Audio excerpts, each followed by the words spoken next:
And welcome to Martial Mentality. I'm your host, Delmar Miner, and with me today I have... What's up, guys? My name is Trevor Taylor. So today we're going to talk about what is a Sifu. So Trevor, to you, what is a Sifu? For those people who may not know what that means, give your definition of what a Sifu is. Do you want a more classical definition, or you just want a definition in general? Give a classical definition, and then give me what your definition of a Sifu is. Classical definition would be in Chinese martial arts, a Sifu is someone who instructs a group of people in said martial art. Sifu doesn't mean just teacher or instructor, it also means father. And the whole school is it's like a big family. You all work together, your older classmates are in, your older brothers and sisters, your classmates are your younger brothers and sisters. We all answer the dad. Dad teaches us, kind of the same way how an actual family unit does.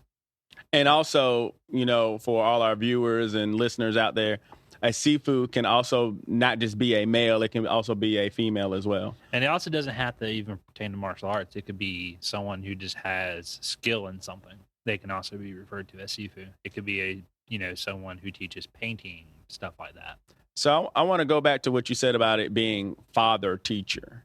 Because I want to make a comment. So for me, what I've seen with a lot of Sifu sometimes is like you have people who have skills, but sometimes they're able to teach. So don't get me wrong, they're able to teach. But sometimes I think they miss the father aspect. For myself, being a teacher of the martial arts, not only in, Chinese martial arts, but also Okinawan martial arts as well. I have seen that while I am teaching people martial arts, half the time I feel like a therapist. People come to me about their problems, if they're going through relationship issues, maybe they're having issues with their parents, their job. I mean, just life advice in general. And so being a Sifu, I have really come to understand that father aspect of what that word means. Even though I don't have birth children, my students still kind of feel like my kids or brothers and sisters and things of that nature. So it really does become like your family unit. And so the people here at the Northern Shaolin School of Kung Fu, they really are like my family. And so if I had something that I needed to get done, or if I need to talk to somebody, I mean, it's not surprising that, I would talk to somebody from the school about, even some of my issues. So, Trevor, let me ask you this. Who are some Sifu that you admire or try to be like or emulate? I got two right top of my head. One, I never got to meet. His name was Sifu Stephen Ba. He founded the Lohan School of Shaolin out in Las Vegas. Shout out. Yep. But I really admired him just from the stories you've always told about how kind of a person he was and how down to earth he was, yet how also skilled he was in his craft. And I've gotten to meet this other person, his son, Sifu Raul, who's now running the school. And just real down to earth dude, one of the kindest people you'll meet, open one, just wants to share what he's got and is, keeping the school alive and well for his dad, and that legacy's continuing on out there. In fact, I just realized that, both of us. We both are. We have on Lohan shirts, so yeah. There you go. Lohan for life. For life. But so anyway, Sifu, both Sifu Bas, his father, his son. Can't forget Sifu Lance either. And Sifu Lance as well. Yeah, shout out to Sifu Lance. And there's other Sifus at the Lohan School that, I mean, they just have an awesome program. They have an awesome crew who are really, doing big things out there. Right. Keeping that school alive. Right. Well. Right. And a lot of it comes from having a good Sifu. One thing I can definitely say about, Sifu Stephen Ba, may he rest in peace. He literally was a true father teacher. Mm-hmm. I'll never forget when I first met him many years ago, that he just accepted me. And I'll never forget one of the things that I loved about the Lohan School.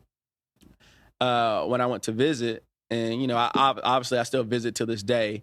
Um, they have a structure of what I always envision a martial arts school to be like. And so when we opened the Northern Shaolin School of Kung Fu here, I really tried to emulate what Sifu Ba was doing there here. And so, they just have a great, great, great family atmosphere there. And it's really cool because, now when we show up, people know our names, we're Facebook friends, we have relationships there. We the long distance cousins that just show up every once exactly in a while. Right. But that's when I see them, that's what I see Sifu's being like. Another thing I want to say about a Sifu, to me, a Sifu should still be a practicing martial artist, in my opinion. Mm-hmm. Agreed. So while there's a lot of people who have the skills and the knowledge, but maybe they're not still practicing the way they should. To me, a good Sifu is somebody who is an active participant in their training because they should understand that they continue to be a student. Mm-hmm. What's your opinion about that? I agree. Everyone who's doing martial arts, you should always be a student first and then whatever you are after that. You should always be hungry, trying to continue to expand your knowledge and hone your craft. Even though you think, oh, I got this, you got to still keep grinding at it because you need to be able to show it to your students, the people who are there to ensure if they want to end up wanting to do this and teach, that they can adequately do that as well for their so on and so forth. So, how do you become a Sifu? Let's kind of explain, what qualifications do you need to be a Sifu?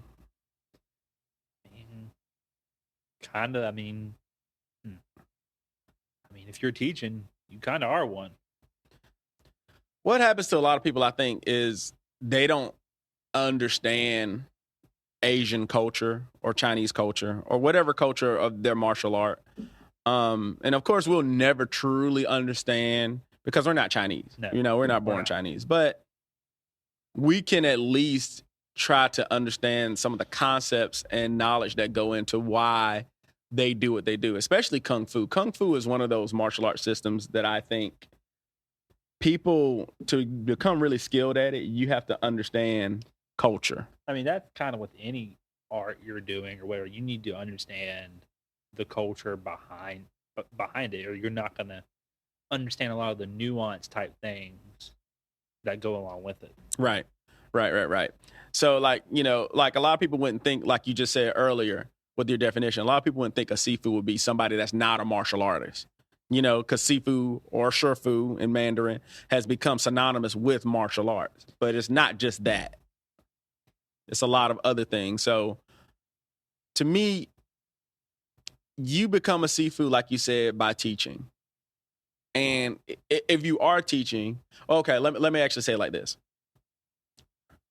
If you basically create a family, if you have a family, and when I say family, we're going to put quotations around that, your school, your family, you become the father or the progenitor of that family, just like your real father and your mother do. When they create a family, they have children. You are now responsible for them.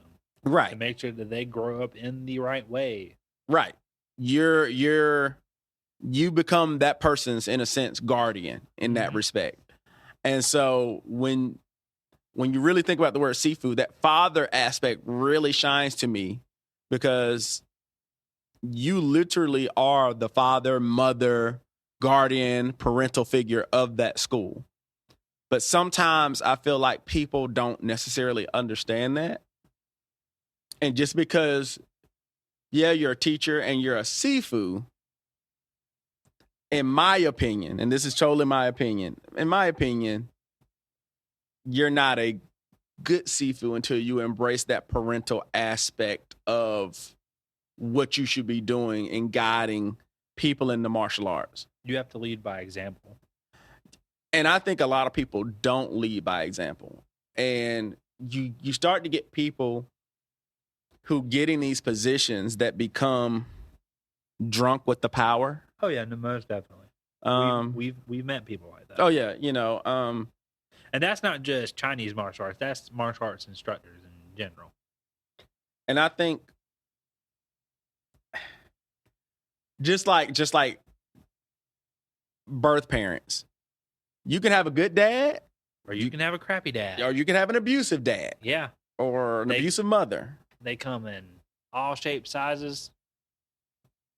Yeah. You got good, you got your good, you got your bad, and you got the ones that are kind of in between. Yeah, yeah. Because I mean, you got to realize that these people are still people. Yeah, they're human. They have their own problems. They've got their own things going on in their own lives. I mean, they're not like how we make them out to be in movies, where it's like this old sage on a mountain who has all this, all this ancient knowledge to give you. I mean, they're people just like you. Well, I'm glad you said something about age, because I think I'll say for myself, I was a younger person when I started teaching martial arts. You were. I remember. I was there. And being a young man teaching martial arts, especially when a lot of people around you are older, can be really intimidating, because you feel like the baby of the room. I mean, I'm having to deal with some of that myself. So tell me how you're kind of dealing with the fact that you're a younger person who's teaching martial arts now, maybe with people of different generations and skill levels of yourself. Well, I mean, you're always going to kind of feel like you don't know everything, and it's okay not to know everything. But like, especially like, for instance, I have a student now. She's an older lady, and she's done other stuff with teachers who are more my senior. I know these teachers know they're great, and so it's kind of like there's times where it was like, have I been doing this long enough? Can I really teach her effectively? This woman, she wants something out. Can I give her what she's wanting out of this? And I also got to be okay with the fact that, it may not be for her. And then she'll go on and find something else. I got to be okay with that, because it's not for everybody. That's true. I think that was one thing as a young teacher that really I had to get used to, that not everybody who comes in your family is going to always stay in your family. No.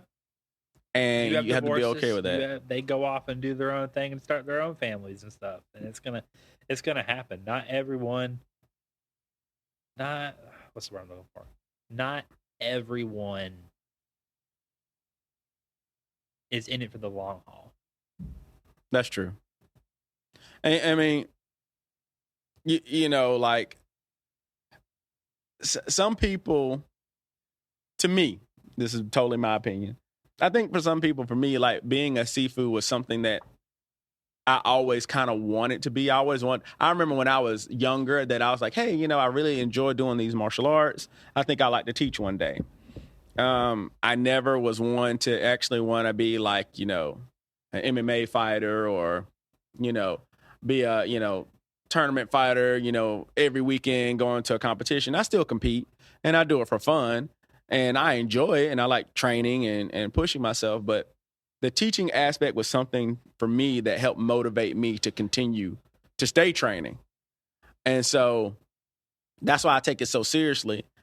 And, even in my martial arts career, I've met people where I've been able to kind of look at them and say, okay, kind of like, with my birth parents, my uncles, or other people who I've looked up to, my elders, and I go, well, what qualities do I like about this person, and what qualities do I maybe not want to be like regarding this person? And so, like, some of the people like we talked about earlier, Sigung Ba, he was a person that, you can tell that he had a great spirit about him. People liked him. He was well liked, but he had skill at the same time. Oh yeah.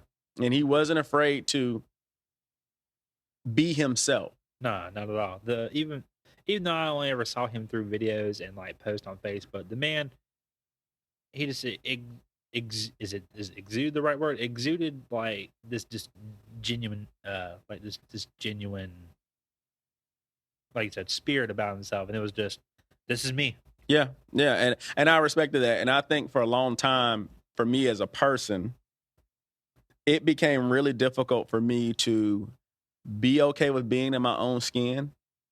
And even still, sometimes, I mean, we're human. We all have doubts about ourselves, or maybe we don't like the way we physically look, or we think we have all these negative thoughts that come in our head and things like that. And, it affects our confidence. But like, I realized that when I was truly myself, people liked me more because they knew I was genuine. Mm-hmm. And then I also felt like I didn't have to like prove myself to anybody by being something that I wasn't. Does that make sense? No, that makes total sense. Yeah. And I think like I try to exude that when I teach now. I'm like, hey, I'm going to be me. If you like me, great. If you don't like me, it's okay. You know, but I think for me, like I said, like just being a martial arts teacher at Sifu has been a very life-changing aspect for me. And I don't know probably where I would be if I didn't take that path. No, I get that. So Trevor, I know you were talking about how you were saying like, now you've kind of began your teaching career. Can you kind of like tell me about some of the challenges that you kind of spoke about earlier that maybe you're facing as being a younger Sifu right now? One is I do have one student right now. I've been teaching him since January. Yeah, January, mid-January. And I'm not able to physically we're not able to physically be in front of each other all the time. He lives about a, hour or so away. So I'm teaching him virtually twice a week. And then every other Saturday he comes up to the school and I work with him in person. So I'd say the biggest thing with that has been just trying to figure out how I want to tackle lessons so that he's getting the most out of it and I'm able to get the information to him so that he has it and can practice with it on his own. Do you find that since you're not physically there with him, that it's harder to teach him?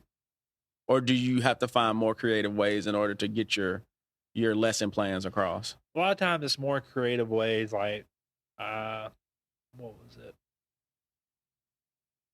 Just coming up with different drills and stuff like that. Giving him homework assignments, be like, hey, I want you to do this and I want video of it. So that way I can go back over it, we can critique it. And then let's say if it's the week I'm gonna see him, I'll be like, all right, I want video of this and this. That way I can look at it. That way when he's in here and he on Saturday, once he's warmed up, it's all right, let's immediately start hitting this. I start, fixing these little things here and there and stuff like that. And then it's also just trying to make sure I'm trying to touch on everything I want to touch on, which doesn't always happen. And I've got to just realize I'm not going to be able to do everything within the, 2 hours he's here. Something like that. So I got to be really mindful about how I handle that time. So I think it's different for me now because now that I have a student that's teaching, I have to look at it from a different point of view because now I have to help you be a teacher, not just a martial artist anymore. And you've even told me yourself that it's different teaching now. I mean, I've helped you teach. Like I used, when we started the kids class, I ran, more or less. I didn't run it, but I was the one teaching. You were over, off in the corner supervising, and then unless we were going over whatever. But like actually, like now that I'm like teaching, yeah, no, that's completely different. What do you say is different from I guess just like you were just saying, like, okay, I'm supervising a kids class, I'm teaching the kids class, but now like I'm teaching. What's the big difference, or what have you I think learned it's from the that? whole that like I have started my own family, and I am personally in charge of this person to make sure that they're doing right, and and whatnot when it comes to the martial arts. And speaking of, so I guess that brings me to my next quick topic. What do you feel are the qualities that make up a good or a bad, in your opinion, Sifu? A good Sifu is like what we were, kind of what you touched on is someone who's genuine. This is me. I have, what I have, and I am happy to teach it to you. And they, they're teaching openly, and you always hear stories about, teachers always being like, and I actually think this is a quality of bad Sifu. Well, not necessarily, because I do feel like to an extent you don't need to try to throw everything at them from the get go. But I don't believe in holding stuff back because you don't think they'll never be ready for it. That makes sense. Yeah. And we've had this discussion multiple times about people we've known that we've heard, and just hearing stories over the years about how, like, oh, this never got taught out because, Sifu such and such didn't think anyone could take it, so he just took it to the grave. And it's like, what's the point of that? Yeah, I think that's one thing. Like, I think you're starting to see a shift because of the generations. A lot of the older Sifu definitely have that old school mentality. And like I said, I don't think there's a problem with old school mentality. I still think there's a place for that, but I don't believe in the fact that, oh no, only the chosen one gets this, or stuff like that. It's like, nah. Once they hit a proficient skill level, go ahead and start showing them this, whatever it may be. I mean, yeah, they're probably not gonna get it right away. No one gets anything right away unless you're just like some savant. Well, you know what happens with a lot of people.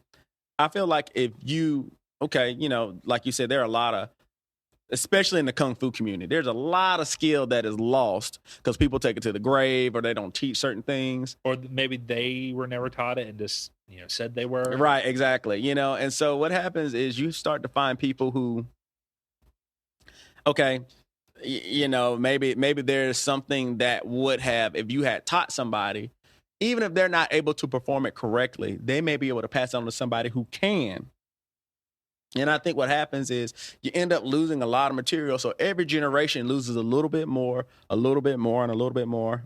And finally, it becomes something it never was to begin with. Right. And I think, honestly, and this is a whole nother podcast topic that we're kind of jumping into, that's why traditional martial arts, in some respects, have kind of lost some of their effectiveness, unfortunately. Traditional martial arts is currently what I think. I don't, it's not everywhere, but currently, all it is a defanged snake.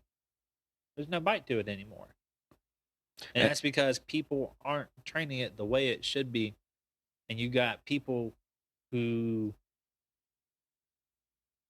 you got the people who think, oh, they believe in all the magic woo-woo they see in TV and shit, or in like all the Shaw Brothers movies.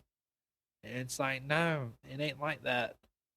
No, it's not. In fact, not to try to tangent too much, I think a good Sifu understands to make their martial art effective, they have to try to evolve certain things. Because if you look at how the martial arts were created, they were created to combat, a lot of times, the dangers of that time period. Mm-hmm. The goal of someone who is a Sifu should be to make sure that the people that they are teaching, the next generation, is better than them. I agree. And their subsequent generation. They should be. And I think we're at a transitional generation as teachers of the martial arts, especially in, nowadays, let's be honest, a lot of Kung Fu has become more esoteric. Or it's for show. Right. And so now we're having to rebuild some of the things that have been lost through time, things that haven't been taught. And so what we have left, we're going to have to expand upon. And so you may see systems like Northern Shaolin start to maybe look different a little bit, unfortunately, in the next 20 years, 30 years. It's going to happen. Stuff has to evolve or it dies. It does. And so, even, I practice Ishinru. It's so funny that, if you go back 30 years, Ishinru looks completely different in some respects than it does now. And we're still a young system. I mean, Ishinru was only created in the 1950s. And, as it grows, you start seeing people become more innovative with the system. And so it's really made me think, as a teacher myself, in order to teach this new generation of people, because, They don't think the way we thought. I mean, you've dealt with our kids in class. They think completely different. They learn completely different. Oh yeah. And so we have to be more creative with our teaching methods to get them to understand certain information that maybe our generation could easily pick up because we didn't have the internet like they do. Right. So, real quick. So let me ask you this. What would you say is your goal as a Sifu? What do you ultimately want to do based on, your teachings and things of that? How do you want your legacy to maybe be remembered one day? I just want to produce good students and, make Kung Fu relevant again. I want to do what you have done for me my entire teenage and adult life for other people. I just want to help people. Yeah, I mean, I agree. I think I've come to realize that a Sifu should be a servant, not a doormat. No, not a doormat. So I want to make sure I make that clear to everybody. You're not a doormat. So if you're a teacher, you're not a doormat. But don't let yourself be treated like a doormat. No, don't let anybody disrespect you because quick story. So today in class, I'm over here teaching one of the kids' class, and this happened today. This happened today, and so the little boy is doing class, and he can be a little lazy sometimes, and I think I know which one we're talking about. He was not necessarily given the effort that I wanted, and I was kind of getting on to him, and so when I give the kids a break, I give them a time limit. You have a certain amount of time to go use the bathroom, get water, come back. It's usually 2 minutes? 2 minutes, and most of the time the kids adhere to that. Well, he was being slow today. Okay, he didn't get back in the 2 minute time frame, so guess what? Everybody had a punishment. Well, he started to kind of mouth off because he was unhappy about that. And he was not giving me the effort that I wanted. So I sent him next door and I made him do another punishment. And then he comes back in after the first punishment and comes in and says, I hate you. So I sent him next door again to do another punishment. Then he comes back. Now, granted, I think he had finally learned his lesson, but, he wasn't happy with me. But that's okay because at the end of the day, when you're a parent, when you're a parental figure, when you're a role model, your goal, like you just said, is to teach the next generation to be better. I felt like if I had just let that go, he's going to disrespect somebody else in the future. His mom and dad, teachers at school. And next thing you know, maybe the person that he disrespects isn't so nice to him as I am. Mm-hmm. Punch him in the face, beat him up, do whatever. There's consequences to doing what you do. And so right now, he may not like me. But in the future, as I'm sure you've probably seen now that you're an older adult, there are certain things that your parents did that you didn't understand when you were a kid that you're glad that they did for you now. Mm-hmm. And so I never understood why my parents, especially Bob and Dad, why they were so hard on me as a kid. And I'm glad they were because I see kids nowadays. I'm like, it's just mind blowing. It is, but a lot of that comes from the structure. And so, us as Sifu, I've come to realize more so now than ever that we provide a lot of structure for people. And sometimes we provide that family and that parental figure that sometimes they don't get at home. No, there's been plenty of times. I mean, we've had parents come in and have us discipline their kids for what they've been doing at home. Right. Or at school. Right. I find it funny when you've got that mom or dad that says, you know what? I'm going to tell Sifu what you did. And I'm like, well, what am I going to do about it?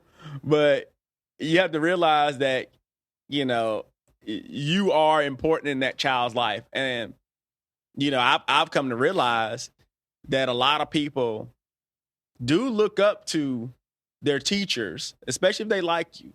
They look up to you. They come to you. And, I've had students come to me and tell me stuff that I'm like, you sure you want to tell me that?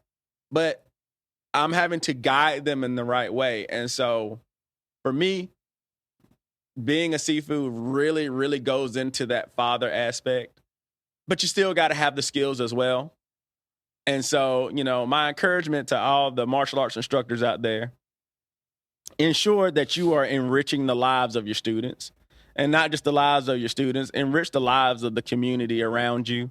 If you have a school, be that shining light in your community. When people walk through the door, make them feel welcome, make them feel safe. We got too much negativity and crap going on in the world as is. We got to try to be that positivity and that light. Right. And that just comes from martial ethics, which, once again, that's a whole nother podcast. That's another episode. That's a whole nother episode. But yeah, teach your students good morals, good ethics, be a positive role model. And this is a message for all you. Maybe you're a student out there or somebody looking for a school or a good Sifu. Really look for the qualities of what you want out of somebody teaching you. Don't just go to the first place you see. Really look and do your research, like Sifu said. Like, cause just because it's looks nice and shiny and whatnot doesn't always mean that it ain't crap. That's true. And be careful because, unfortunately, we have to watch out that there are people who will take advantage of you. That too. And if you're not careful, they can end up really, messing up your livelihood, or you're getting in some trouble and mess that, ruin your reputation in your community. Oh yeah. And immediately go down the drain.